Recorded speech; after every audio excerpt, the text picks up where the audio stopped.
Kumusta kayo mga padreng at welcome back na naman sa ating channel. Kamakailan lang nag-topic tayo ng mga hindi dapat ginagawa sa pag-a-adjust ng barbula. Nandun na yung hinigpitan natin yung 10mm ng ating adjuster ng walang pangontra. So may tendency po yun na sumabay, so napipersa yung ating mga adjuster. Imbis na hindi masisira, gastos pa yun mga idol. Yung pangalawang maling pamamaraan, linagyan ng clearance dahil nga sumasabay na ganon. Tinukod mo raw nila dahil may katwiran nila, may clearance naman na daw yon. Tinukod tsaka inigpitan, so maling pamamaraan. At tinalakay din natin doon yung mga tamang pamamaraan na sa pag-adjust ng barbula, dapat maligamgam po yung ating makina para yung clearance na linagay natin ay hindi na po siya magbabago mga idol.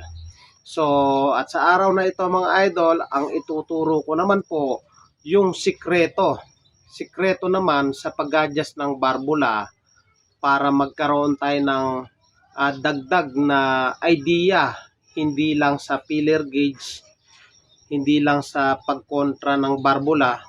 So kasama na yon, pero may idadagdag tayo ngayon na basic tips para minsan kasi linagyan na natin ng tamang sukat pero alam natin tama siya. Pero eto naman ang magiging batayan natin, yung galaw ng ating push rod mga idol. Yung push rod kasi natin, yan yung tumutukod dun sa ating rocker arm para lumubog yung intake or exhaust. So siya yung tumutulak. So once nasarado po yung ating barbula o naka-top dead center po tayo, hindi nakatukod yung push rod. So ibig sabihin nun, yung push rod malaya po yung gumagalaw. So kung gusto mo yung ganitong talakayan mga padreng at bago ka pa lang sa aking channel, huwag niyo pong kalimutan na paki-like, paki-subscribe at paki-hit na rin po yung notification bell para updated po kayo sa mga videos na ilalabas ko. So wag na natin patagalin at banatan na natin yan. So yung mga idol, naka-top dead center na yan. So naituro ko naman kung paano tayo mag-adjust. Dapat naka-top dead center yung ating mga barbula. So parang ganyan. So ang gagawin natin mga idol, mag-a-adjust tayo ng barbula. Gagamit tayo ng 0.08 mm. So pansinin nyo, mag-adjust tayo rito. Okay. 0.08 mm.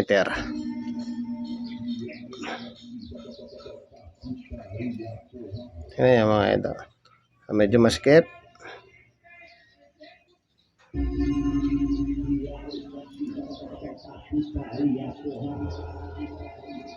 Yan. So igpitan natin mga idol. Gamit tayo ng pangontra para hindi sumabay.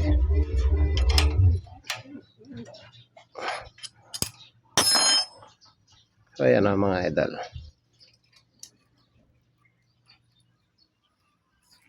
Lugin natin.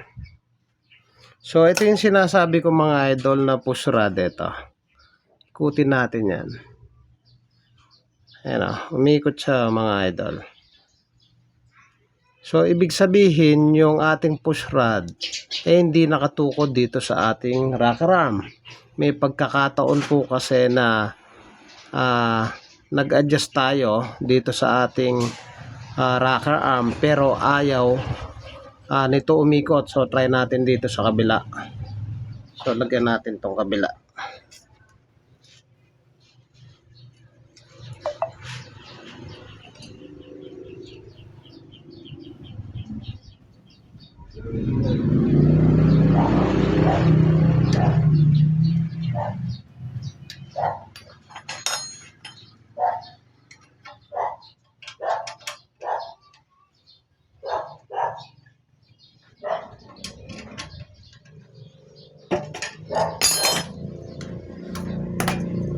Kaya may clearance.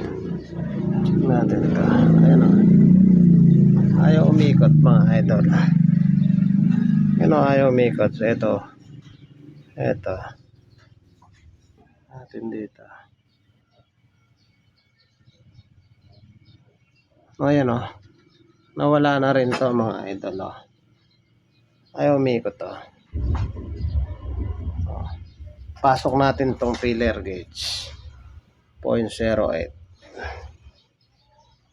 Ayan mga idol. Ayan o. Pasok naman siya mga idol o. Isa pa. Pero dito ayaw umikot. So lagi nyong i-check to ang dalawang push rod. Dapat po yan pag in-adjust natin dito. Dapat ito ay umiikot din. So, ulitin natin.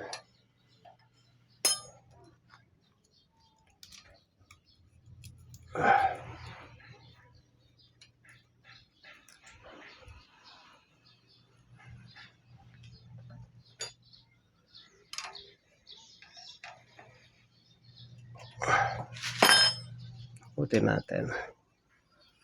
O, dapat po ito mga idol, umiikot. Ayan o. Umiikot to.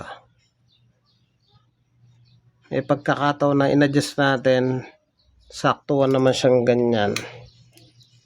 Sakto naman siyang ganyan, pero dito ayaw umikot. So kagaya nito, adjust ulit. Adjust din natin to.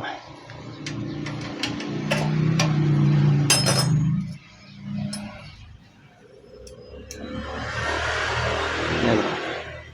O, diba? Control natin.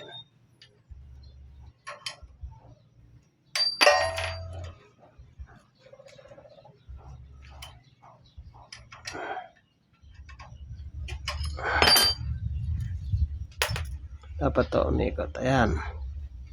Ganyan mga idol. Pansinin nyo to mga idol. Ano, umikot to mga idol. O. Diba? O ngayon, pansinin nyo to mga idol.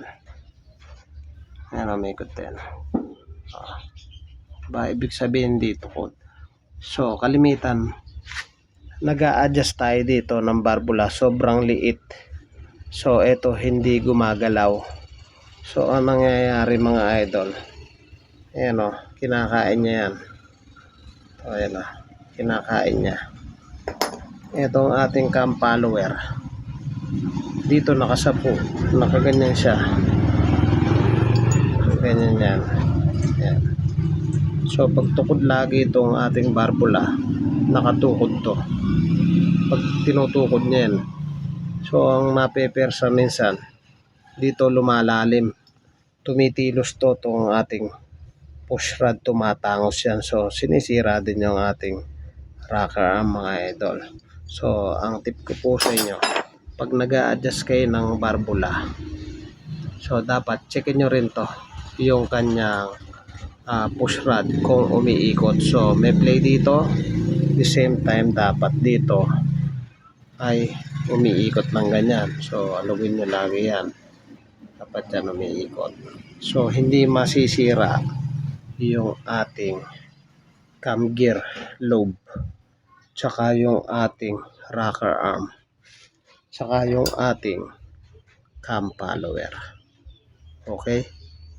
So kung nagustuhan mo yung ganitong tutorial at bago ka pa lang sa akin channel, huwag niyo pong kalimutan na paki-like, paki-subscribe at paki-hit na rin po yung notification bell para updated po kayo sa mga videos na ilalabas ko. Thank you po sa inyo. God bless at mabuhay po kayo.